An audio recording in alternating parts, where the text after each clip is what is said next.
So today we're going to do something a bit different from normal and look at some tech news. So GitLab has declared that they will continue to do business with entities regardless of their political affiliation, and GitHub is going to renew their contracts with ICE. So let's have a look.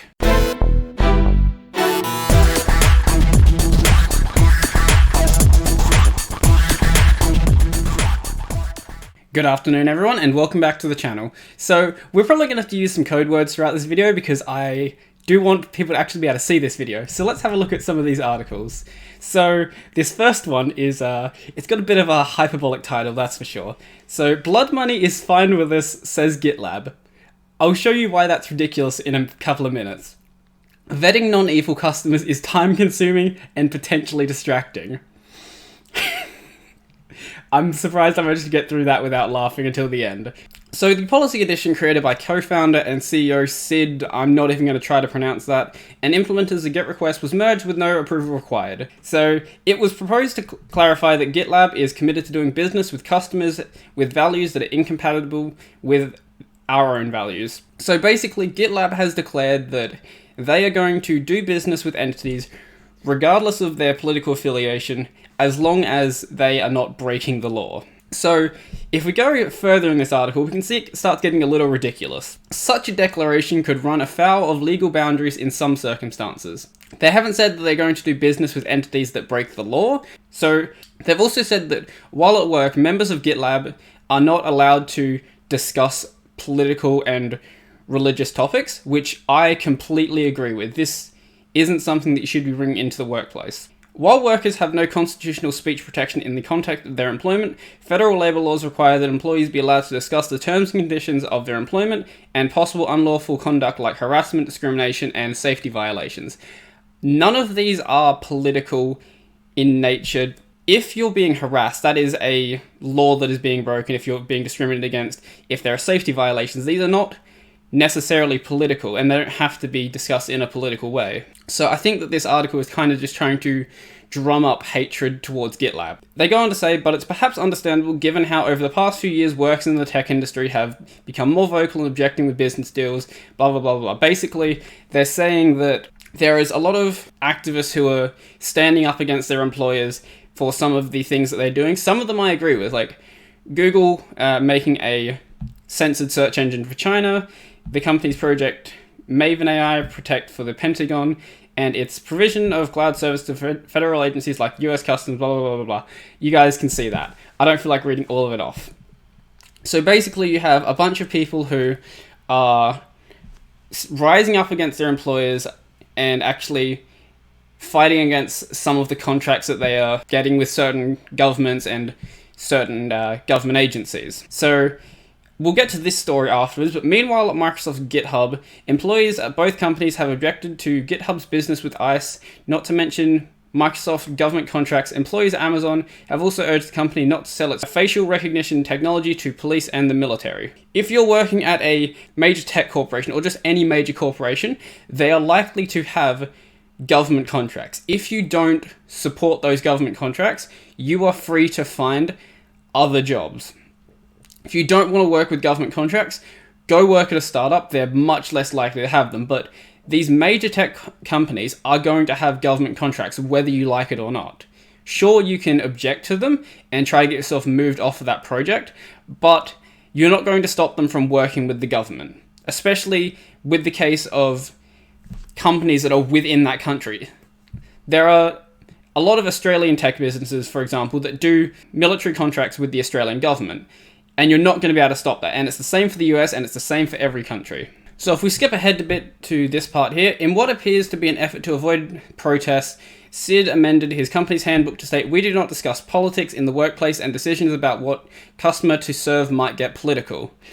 And what reason does Sid's pull request provide to support this position? It says, efficiency is one of the values, and vetting customers is time-consuming and potentially distracting.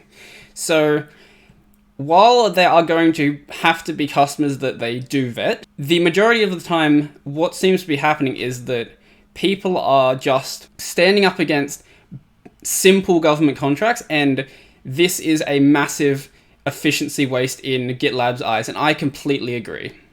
So if we go ahead a little bit more, we have now hit Godwin's law. So if you see how people might respond to IBM, infamous for providing technology that helped the bad people in the bad time in the 1940s. We're not going to say those words because I like people actually being able to see this video. So who has time to look into the source of this hard German currency? Sure, there have been times where companies have worked with, I guess, foreign powers who are trying to do bad things, but you're not going to stop them just taking government contracts, especially when they are local government contracts. So I don't think there was anything else too important to discuss in here. I think it mainly goes on to the next story. So before we go on to that, we're going to look at the pull request itself, so we can actually see the context for it. So this new section, this customer acceptance section. We do business with customers with values that are incompatible with our own values for the following reasons. Our mission is everyone can contribute. While there is a code of conduct for contributing, we want to get as close to everyone as possible. We do not discuss politics in the workplace, and decisions about what customers to serve might get political. Efficiency is one of our values, and vetting customers is time-consuming and potentially distracting. It maps to the MIT expat open source license we use that doesn't discriminate against fields of endeavor. So if it is found that GitLab is actually helping people who are committing crimes, then it doesn't say anything about them not stopping that. But they shouldn't be, I guess, a publisher, basically. They are a platform that supports people as a tool for source control, and that is all they need to be. So the comments on this pull request are absolutely hysterical. So the first one, this change is disgraceful and opportunistic. And these are, yeah, you guys can work out exactly what some of these mean. So there is some quite hilarious comments on here. So smart move, ignore the special cold people. And let's see, where was that hilarious comment in here? To be absolutely clear, you now support doing business with literal these bad people, because asking yourself if you should is inefficient. And I guess before we go on to the next article, we'll just read this one comment out. Actually, no, there was one other thing in here before we go on to that. You're a perfect example of why this should happen. Literal, these bad people. That comment borders on insane. The fact that you have to pretend GitLab is doing business with a group of people that don't exist is mind-boggling. The rest of the world looks at our industry in total disbelief of how you people behave. And I couldn't agree more. So there actually was someone who had posted an abstract from the actual code of conduct, if we can find it here. So here's a reference paragraph from the handbook on religion and politics discussion for everyone to read. We generally don't discuss religion or politics in public forums because it is easy to alienate people that have a minority opinion. But the next line is where this starts to get interesting, and how you'll see that article is really just hyperbolic and pulling out a line that made it sound far worse than it actually is. So it's acceptable to bring up these topics in social contexts, such as coffee chats and real-life meetups with other co-workers, but always be aware of cultural sensitivities, exercise your best judgment, and make sure you stay within the boundaries of our code of conduct. And that is pretty much just a fairly standard business agreement. Go work at like any single job and you're going to have something like that.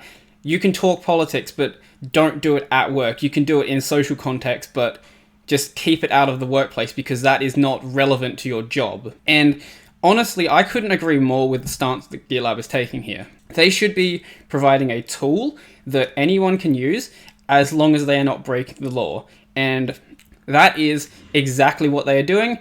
And honestly, I might just start switching my stuff over to GitLab because of this. And I had this on the screen the entire time, so you guys can read that in your own time. It's quite amusing. So I was literally about to start editing this video and I came across a update to the pull request. So they have now added in a few more changes. So they've removed the line about everyone can contribute, and we firmly adhere to laws, including trade compliance laws, in countries where we do business, and welcome everyone abiding by those legal restrictions to be customers of GitLab. In some circumstances, we may opt to not work with particular organizations on a case-by-case basis. Some reasons we may choose not to work with certain entities include, but are not limited to, and they list out a bunch of reasons why. And those are engaging in illegal, unlawful behavior. I don't know why you need to specify both of those. Making derogatory statements or... I don't know what just happened there. Making derogatory statements or threats towards our community. I'm not exactly sure what that's going to imply. and then encouraging violence or discrimination against legally protected groups. All of those do seem like fairly standard businessy rules. This policy is in alignment with our mission, contributor and employee code of conduct, and company values. So here's the thing about the MIT license. They've just expanded it a bit, nothing too special here, and they have added in GitLab has a set of values for how GitLabers strive to conduct themselves. It would be unreasonable to impose our values on our customers, partners, or collaborators. We don't expect all companies to value collaboration, results, efficiency, diversity, inclusion, and transparency in the same way we do. As an open company, everyone can contribute is our default, and transparency is our check and balance while we navigate through tricky issues like moral and ethical viewpoints. Transparency means our handbook issues, merge requests, and product roadmap are online for everyone to contribute and see, and they have copied and pasted that quotation out of the code of conduct down here that basically says, as I mentioned earlier, you're not actually banned from talking about politics at work, you just shouldn't be doing it in the public forums. So nothing has actually changed. There were articles like this one that I found on Mastodon talking about how this is somehow a massive backpedal, when in reality all they're doing is just clarifying what was already there. Nothing has actually changed, but I felt like it was good to include this in the video. So, on to the next article. GitHub will keep selling software to ICE, leaked email says. We'll also donate $500,000 to immigration non-profits. So Microsoft-owned GitHub will renew a $200,000 contract with Immigrations and Customs Enforcement, despite concerns about the President's administration's policies, according to a leaked email. GitHub CEO Nat Friedman said an internal email leaked to tech activist organization Fight for the Future that ICE purchased a license for a GitHub Enterprise server in 2016, and that purchase recently came up for renewal. In the email, Friedman said the company doesn't have an agreement to provide professional services to ICE and has no visibility into how this software is being used, other than presumably for software development and version control. And GitHub is just doing what they would always be doing. They're just working with companies, they are providing a tool for source control, and that is all they should be doing. Friedman goes on to say that he personally disagrees with the President's administration policies, like family separation with the travel ban, and as does Microsoft, but he goes on to say that ICE is a large agency tasked with duties like fighting human trafficking. He writes that although the company doesn't know how ICE will use its tools, the members of the company leadership team recognize it could be used in projects that support policies we both agree and disagree with. So GitHub isn't taking as strict a stance as GitLab is, but they are just accepting that they are a platform for source control, and that is all they are. They don't need to be worrying about exactly what people are doing with their tools, as long as they are within the bounds of the law. And from everything that we can see, that is what is happening right now. No one is breaking any laws using these tools that are being brought up in these articles, and as such, I don't think there is really any justification for any of the heat that is coming their way. So we'll go on, and Friedman describes the $200,000 ICE contract as not financially material and says in the email that GitHub will donate $500,000 to non-profits. They are free to do that if they want to make a political message. Whether I agree or disagree with that is not relevant to the video, but they are entirely free to donate some money if they don't agree with one of their customers' beliefs. But as they should be, they are providing a service to them, and they are continuing to provide that service because they are a platform that doesn't care about the content that is being stored on their platform, as long as it is within the bounds of the law, and I don't see anything wrong with that whatsoever. So, providing software to ICE has become a flashpoint in the tech industry as employees question how their work contributions will be used by the United States government. Hundreds of GitHub coders have signed on a petition calling on Microsoft to stop providing services to ICE, or they will take our projects elsewhere. You're entirely free to do that if you do not agree with some of the stances that these companies are taking. And if you want to do that, go right ahead. But this isn't going to change the fact that major tech companies will continue to provide services to people that you don't agree with, and especially providing services to government entities. So I take no issue with what GitHub and especially GitLab are doing. They are worrying first about profits, as a business should.